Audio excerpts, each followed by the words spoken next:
भारत माता की। नरेंद्र मोदी योगी आदित्यनाथ, नरेंद्र मोदी योगी आदित्यनाथ। स्वागत है भाई, स्वागत है। आप कहेंगे योगी जी का स्वागत है। स्वागत है भाई, स्वागत है। स्वागत है भाई, स्वागत है। स्वागत है भाई, स्वागत है। Bharatiya Janata party, Bharatiya Janata party. आज हम लोगों का सौभाग्य है कि राजा उदय सिंह जी की जन्मभूमि नगर बाजार में उत्तर प्रदेश के यशस्वी मुख्यमंत्री, जिनकी चर्चा, जिनका उदाहरण पूरे देश में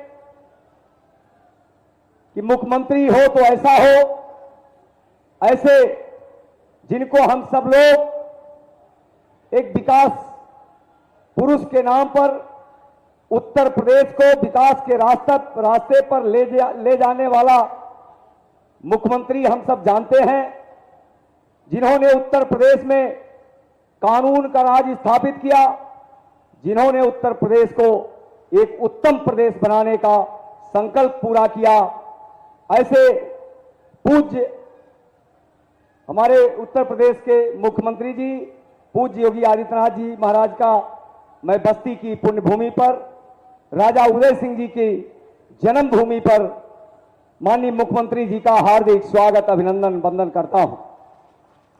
मित्रों, आदरणीय मुख्यमंत्री जी का आशीर्वाद हम सबके ऊपर लगातार मिलता है और बस्ती के विकास के लिए जिन्होंने उत्तर प्रदेश के साथ साथ पूर्वांचल का विकास कैसे अधिक से अधिक हो और उसमें बस्ती का विकास कैसे अधिक से अधिक हो, आपके प्रयासों से आज मैं कह सकता हूं जो पिछले 65 वर्षों में बस्ती में जो काम नहीं हो पाया था, एक मूलभूत सुविधाएं गरीबों को मिल जाए, इसके लिए बस्ती जिले में एक मेडिकल कॉलेज नहीं था। बस्ती के गरीब बच्चों को पढ़ने के लिए एक इंजीनियरिंग कॉलेज हो जाए, एक इंजीनियरिंग कॉलेज नहीं था। बस मुंडेरवा की शुगर मिल 30 साल पहले बंद हो गई थी। किसानों ने आंदोलन किया था, गोलियां चली थी, 3 किसान शहीद हो गए थे, लेकिन ना तो सपा ने शुरू कराया ना बसपा ने शुरू किया। आज बस्ती में महाराज जी के नेतृत्व में, महाराज जी के निर्देश पर बस्ती में मेडिकल कॉलेज भी बन गया, बस्ती में इंजीनियरिंग कॉलेज भी बन गया, बस्ती में अटल आवासीय स्कूल भी बन गया, बस्ती में पुस्तकालय भी बन गया और बस्ती में ऐतिहासिक मुंडेरवा शुगर मिल नई बन करके तैयार हो गई है। ऐसे अनेकों उपलब्धियां, राम जानकी मार्ग हो, टांडा से लुम्बिनी का मार्ग हो, 84 कोसी परिक्रमा महामार्ग हो, बस्ती रिंग रोड हो, अनेकों काम माननीय महाराज जी के द्वारा बस्ती में किया गया है। तो मैं ये कह सकता हूं कि महाराज जी का स्नेह, आशीर्वाद, प्यार बस्ती को, बस्ती वासियों को लगातार मिलता है। आपका आज आशीर्वाद हम लोगों को मिल रहा है। मैं पुनः आप सबकी तरफ से, समस्त बस्ती जनपद वासियों की तरफ से बस्ती की पुण्यभूमि पर पूज्य महाराज जी का हार्दिक स्वागत, अभिनंदन, वंदन करता हूं और मैं आदरणीय मुख्यमंत्री जी को मंच पर आमंत्रित करता हूं कि हम सबका मार्गदर्शन करें।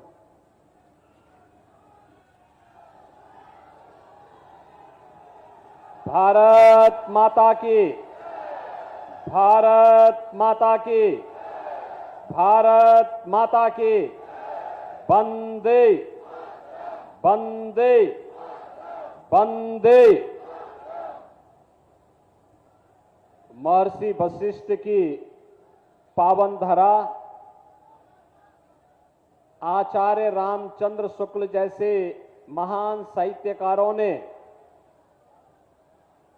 जिसे अपनी लेखनी के माध्यम से धन्य किया,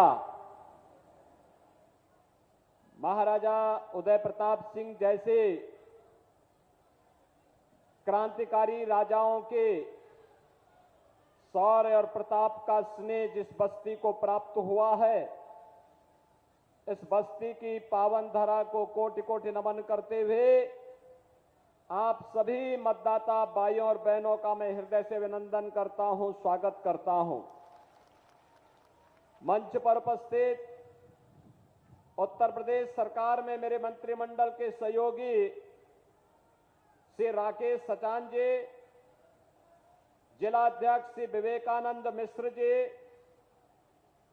लोकप्रिय सांसद और भारतीय जनता पार्टी के प्रत्याशी श्री हरीश द्विवेदी जी, जिला के प्रभारी डॉक्टर समीर सिंह जी, माननीय विधायक श्री लोकेंद्र सिंह जी, आज के इस कार्यक्रम में उपस्थित पूर्व विधायक रवि सोनकर जी, राजकिशोर सिंह जी, राजेंद्र गौड़ जी, अवधेश सिंह जी, नगर पंचायत अध्यक्ष श्रीमती नीलम सिंह राणा जी, जिलाध्यक्ष महिला मोर्चा श्रीमती रोली सिंह जी, राणा नागेश सिंह जी, ब्लॉक प्रमुख अनिल दुबे जी, पूर्व जिलाध्यक्ष श्री सुशील सिंह जी, यशकांत सिंह जी, पवन कसोदन जी, अरविंद पाल जी, बालकृष्ण तिवारी जी, परमानंद सिंह जी, भारतीय जनता पार्टी और सहयोगी दलों के हमारे सभी पदाधिकारीगण, उपस्थित बहनों और भाइयों, लोकसभा चुनाव के छठे चरण के लिए आप सभी बस्ती वासियों से अपील करने के लिए आज मैं विशेष रूप से बस्ती में आया हूं। बहनों और भाइयों, 25 मई को आपको मतदान करना है और पूरे देश के अंदर जो हवा है, जो लहर है, लोगों के मन में एक ही नारा गूंज रहा है, एक ही स्वर चरत्र गूंज रहा है। चारों ओर लोगों के मन में एक ही संकल्प है और वह संकल्प है कि फिर एक बार बस्ती की आवाज इतनी जोर होनी चाहिए कि लखनऊ और दिल्ली तक आवाज पहुंच सके। फिर एक बार अब की बार बहनों और भाइयों, जब हम 400 पार की बात करते हैं तो समाजवादी पार्टी के लोगों को तो चक्कर आने लगता है, क्योंकि सरकार बनाने के लिए चाहिए 273 वोट, 273 सदस्य संसद सदस्य चुनेंगे, वही पार्टी की सरकार बनेगी। और समाजवादी पार्टी तो मात्र 63 सीट पर भी चुनाव नहीं लड़ पा रही है। तो ये 400 पार की आपके नारे को सुनकर के पूछते हैं कैसे होगा, तो जनता ही उनको जवाब दे देती है। और जनता जनार्दन की जवाब होती है कि जो राम को लाए हैं,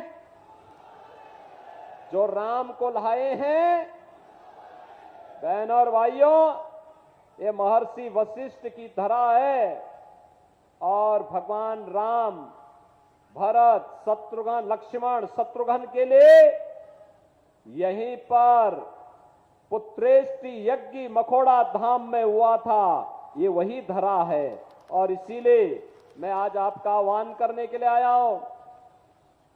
पूरा चुनाव अगर आप देखेंगे, स्पष्ट ध्रुवीकरण होता हुआ दिखाई देता है। एक और राम भक्त हैं और दूसरी तरफ रामद्रोही हैं। रामद्रोही आतंकवाद के समर्थक, नक्सलवाद के समर्थक, भारत की सुरक्षा में सेंध लगाने वाले, भारत के विकास को बाधित करने वाले, गरीबों के हकों पे डकैती डालने वाले, समाज को जाति के नाम पर आपस में बांटने के षड्यंत्र करने वाले लोग हैं, जिनके मन में देश के प्रति कोई सम्मान का भाव नहीं, आपके प्रति कोई संवेदना का भाव नहीं। इनकी संवेदना आपके प्रति नहीं, राम भक्तों के प्रति नहीं, इनकी संवेदना माफियाओं के प्रति बनती है। बहनों और भाइयों, दूसरी तरफ राम भक्त हैं, मोदी जी के नेतृत्व में राम भक्त 500 वर्षों का इंतजार समाप्त करके अयोध्या में रामलला को फिर से विराजमान करने का काम करते हैं। राम भक्त आज देश को दुनिया के अंदर सम्मान दिला रहे हैं, भारत की सुरक्षा को पुख्ता कर रहे हैं, आतंकवाद और नक्सलवाद को पूरी तरह नेस्तनाबूद करते हैं। तो अब तो जो कांग्रेस और समाजवादी पार्टी की सरकार के समय बोला जाता था कोई आतंकी वारदात होती थी, हम कहते थे अरे आतंकवाद के खिलाफ कार्रवाई करो, तो ये लोग क्या कहते थे? कहते थे आतंकवादी सीमा पार के हैं। और अब तो आतिशबाजी भी करते समय कोई पटाखा जोर से फट जाए तो पाकिस्तान पहले सफाई देता, कहता साहब मेरा हाथ नहीं है। उसे मालूम है ये नया भारत है, छेड़ता नहीं है, लेकिन कोई छेड़ता है तो उसको छोड़ता भी नहीं है। ये नए भारत का दर्शन आज हम सबको हो रहा है। आज देखो विकास भी है, सुरक्षा भी है, सम्मान भी है, हाईवे बन रहे हैं, रेलवे की बेहतरीन सुविधा मिल रही है, 1 डिस्ट्रिक्ट 1 मेडिकल कॉलेज का निर्माण हो रहा है, AIIMS, IIT, IIM, triple IT, NIT, world class university का निर्माण हो रहा है, और साथ साथ हर घर नल की योजना और नल से शुद्ध पेयजल उपलब्ध कराने की योजना भी क्रियान्वित हो रही है। बहनों और भाइयों, यही समाजवादी पार्टी की सरकार थी जब मुंडेरवा की चीनी मिल बंद हुई थी। ये भारतीय जनता पार्टी की सरकार आई, हमने यहां पे मुंडेरवा में चीनी मिल चालू करा दी। बहनों और भाइयों, आज आप देख रहे होंगे विकास की प्रक्रिया को तेजी के साथ आगे बढ़ाते हुए, इनके समय में गरीब भूख से मरता था, किसान आत्महत्या करता था, बेटी और व्यापारी सुरक्षित नहीं थी, सर्वत्र अराजकता था, दंगा था, कर्फ्यू था। आज भारतीय जनता पार्टी 80 करोड़ लोगों को मोदी जी के नेतृत्व में फ्री में राशन दे रही है, 60 करोड़ लोगों को 5 लाख रुपए का आयुष्मान कार्ड दे रही है, 12 करोड़ किसानों को किसान सम्मान निधि का लाभ, 12 करोड़ घरों में रसोई गैस का सिलेंडर, 12 करोड़ घरों में शौचालय का निर्माण हुआ है, तो 4 करोड़ गरीबों के मकान भी मोदी जी के नेतृत्व में पिछले 10 वर्ष के अंदर बने हैं। और अब तो मोदी जी ने घोषणा की है 70 वर्ष से ऊपर के प्रत्येक बुजुर्ग को प्रतिवर्ष 5 लाख रुपए की स्वास्थ्य की सुविधा उपलब्ध करवाएंगे। बहनों और भाइयों, राशन की सुविधा आगे 5 वर्ष तक प्राप्त होती रहेगी। मोदी जी ने घोषणा की है कि जितने गरीब बचे होंगे उन सबको भी एक एक मकान अगले 5 वर्ष के अंदर उपलब्ध हो जाएंगे। और इसीलिए आज हम सब आपके पास आए हैं कहने के लिए कि जो देश की आवाज है, उस आवाज के साथ बस्ती की आवाज भी जुड़नी चाहिए। जुड़ेगी? जुड़ेगी? बहनों और भाइयों, ये समाजवादी पार्टी और कांग्रेस का गठबंधन जब भी हुआ है, ये अनर्थ किया है। याद करिए, जब इन दोनों का गठबंधन था, एक प्रदेश में था, एक केंद्र में था। अयोध्या में राम जन्मभूमि पर आतंकी हमला हुआ था, काशी में संकट मोचन मंदिर पर हमला हुआ था, लखनऊ, अयोध्या और वाराणसी की कचहरियों पर हमला हुआ था। अखिलेश यादव मुख्यमंत्री बने तो सबसे पहला काम इसने किया, अयोध्या में राम जन्मभूमि पर हमला करने वाले आतंकवादियों के मुकदमों को वापस लेने का कुत्सित प्रयास किया था। और तो हम धन्यवाद देंगे न्यायपालिका को। न्यायपालिका ने कहा नहीं, ऐसा नहीं होगा, यह आतंकवादी देश की सुरक्षा के लिए, जनता जनार्दन की सुरक्षा के लिए खतरा है, इनको नहीं छोड़ा जा सकता। बहनों और भाइयों, यह आतंकवादियों के समर्थक हैं। आपने देखा होगा, एक तरफ राम भक्तों पर गोली चलाते हैं और दूसरी तरफ आतंकवादियों के मुकदमों को वापस लेते हैं। कोई गरीब जब आत्महत्या करता था, भूख से मरता था, इनकी संवेदना नहीं थी। किसान आत्महत्या करता था, इनकी संवेदनाएं नहीं होती थी। लेकिन अभी एक माफिया मरा है, उस माफिया के लिए मातम मनाने के लिए समाजवादी पार्टी के लोग गए थे। बहनों और भाइयों, अभी इनकी मंशा अच्छी नहीं है। मैं तो आपसे कहने के लिए आया हूं आज, और वह कहने के लिए आया हूं कि कांग्रेस और समाजवादी पार्टी का जो अनर्थकारी गठबंधन है, यह गठबंधन अब भारत की सुरक्षा पे सेंध लगाने के साथ साथ आपकी प्रॉपर्टी पर भी सेंध लगाने की तैयारी कर चुका है। याद करिए, इन्होंने कहा है कि अब सत्ता में आएंगे, सबसे पहला काम अनुसूचित जाति और पिछड़ी जाति के आरक्षण का हिस्सा काट करके ये मुसलमानों को देने वाले हैं। क्या आप इसको सहमत हैं? क्या इससे? क्या आप इससे सहमत होंगे क्या? अरे बाबा साहब भीमराव अंबेडकर ने कहा था कि धार्मिक आधार पर आरक्षण नहीं हो सकता है। और दूसरा कार्य, इनके द्वारा विरासत टैक्स की बात की जा रही है। ये विरासत टैक्स इतना खतरनाक है, आपके बाप दादों की, आपके पूर्वजों की जो संपत्ति होगी, उनमें से आधा समाजवादी पार्टी और कांग्रेस के लोग ले लेंगे और फिर इसका बंदर बांट करेंगे। क्या आप इसको स्वीकार करेंगे? क्या आपके पूर्वजों की संपत्ति को कोई कब्जा कर लेगा? क्या आप इसको स्वीकार करेंगे? क्या ये तो लगता है इनके अंदर औरंगजेब की आत्मा घुस गई है। औरंगजेब मुगलों का सबसे क्रूर बादशाह था। बहनों और भाइयों, इतना क्रूर था कि उसने अपने भाई की हत्या की, अपने पिता को कैद कर दिया। उसका पिता शाहजहां एक एक बूंद पानी के लिए तरस तरस करके, तड़प तड़प करके मर गया था। उसने अपनी जीवनी में लिखी है, और किसी को पढ़ना है, पटना की खुदा बख्त लाइब्रेरी में जाकर के पढ़े। शाहजहां कहता है कि औरंगजेब जैसा कमबख्त पुत्र किसी को पैदा न हो, जिसने जीते जी मुझे पानी के लिए तरसाया है। उसने कहा था इससे अच्छा तो वह हिंदू है जो अपने बुजुर्गों को, बड़े बुजुर्गों को सम्मान करता है और मरने के बाद सरात और तर्पण करके अपने पितरों को जल देने का काम करता है। बहनों और भाइयों, औरंगजेब ने जजिया कर लगाया था। हिंदुओं के लिए कहा था या तो जजिया कर दो या मुसलमान बनो। लेकिन बहनों और भाइयों, ये जो विरासत टैक्स है कांग्रेस का, ये हिंदुओं पर औरंगजेब का जजिया कर है। हमें ये जजिया कर नहीं स्वीकार करना है, नहीं करना है। और हमने तय किया है भारतीय जनता पार्टी इसके खिलाफ लड़ेगी, और इसका लड़ाई का मंत्र तो आपके पास है। एक वोट, आपका एक वोट इनको निरुत्तर कर देगा, इनके मंसूबों पर पानी फेर देगा, इनकी राष्ट्र विरोधी और आतंकवादी पोषक गतिविधियों को पूरी तरह समाप्त कर देगा। और इसीलिए आज मैं बस्ती की जनता जनार्दन से अपील करने के लिए आया हूं। बहनों और भाइयों, कोई सोचता था बस्ती में इतनी सुविधाएं होंगी? अब तो बस्ती नगर के अंदर भी 4 लेन की सड़कें हम बना रहे हैं। बस्ती के अंदर भी हम कनेक्टिविटी बेहतर कर रहे हैं। बस्ती के लिए तो दोनों हाथों में लड्डू है, इधर गोरखपुर का एयरपोर्ट, इधर अयोध्या का एयरपोर्ट, उधर एम्स, और यहां मेडिकल कॉलेज।